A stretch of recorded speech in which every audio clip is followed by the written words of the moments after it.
और जब वो इतने भक्त थे कि वो लगातार उनकी आराधना किया करते थे, उनका बहुत आदर करते थे, गुरु सेवा में कोई कमी विंध्याचल नहीं करते थे। गुरु के कृपा के प्रभाव से विंध्याचल का पर्वत का कद बढ़ता जा रहा था। विंध्याचल का विस्तार होगा, पर्वत का तो कैसा होगा, ऊंचाई बढ़ेगी। उनकी हाइट बढ़ती चली जा रही थी, बढ़ती चली जा रही थी। वो इतनी बड़ी कि सूर्य का जो परिक्रमा करते हैं ग्रह, उनका मार्ग रोकने लगे। जब वो मार्ग रोकने लगी तो पृथ्वी का एक जगह अंधेरा और एक जगह रोशनी रह गई। देवताओं ने हाहाकार मचा, सभी त्रिदेवों के पास गए। विष्णु जी ने मना कर दिया, भगवान शंकर ने मना कर दिया, ब्रह्मा जी ने मना कर दिया कि भाई ये गुरु प्रभा, गुरु की जो आशीर्वाद की प्रभा है, जिसका हमारे पास कोई उपाय नहीं है। अगर कोई बचा सकता है तो स्वयं गुरु ही बचा सकता है। क्लियर? अगर जाना है तो महर्षि अगस्त की शरण में जाइए। सारे देवता, सारे त्रिदेव मिलकर महर्षि ब्रह्म ज्ञानी महर्षि अगस्त के पास गए।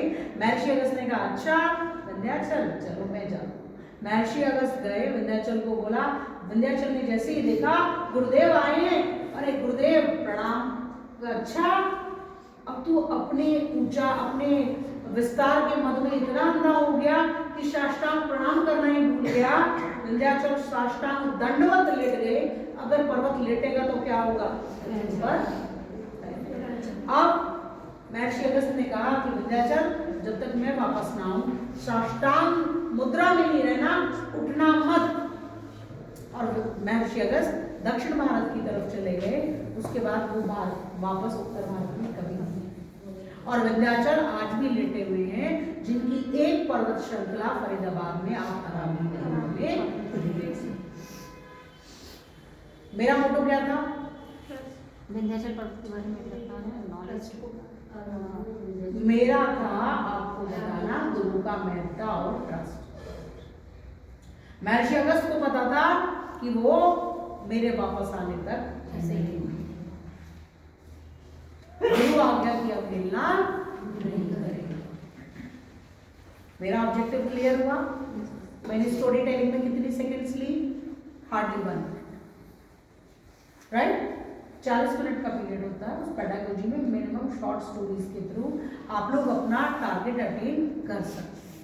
तो मेरा सिखाने का सीधा था, आपका ऑब्जेक्टिव आपको क्लियर होना चाहिए कि आप पेडागोजी में स्टोरी को यूज करते हुए पढ़ाना क्या चाहते हैं, आप बताना क्या चाहते हैं, आप करना क्या चाहते हैं। जब यही नहीं पता होगा तो आप जाकर क्लास में एनवायरनमेंट को बताने के, एनवायरनमेंट की वैल्यू बताने जब आप जा रहे हैं और वहां पर आप गा रहे हैं सारे के सारे गामा को लेकर गाते चले।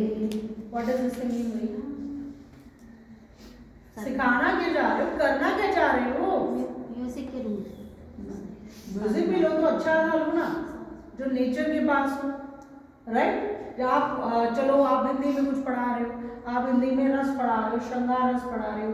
श्रृंगार के 2 रूप हैं, संयोग और वियोग। आप म्यूजिक को यूज करेंगे, कोई मना नहीं करता। आप कहते 2 हंसों का जोड़ा बिछड़ गया रे, क्या है? वियोग रस है ना? क्लियर? तो कहने का मतलब क्या है कि आप यूज क्या कर रहे हैं, आप करना क्या चाहते हैं, वो आपको स्पष्ट होना चाहिए।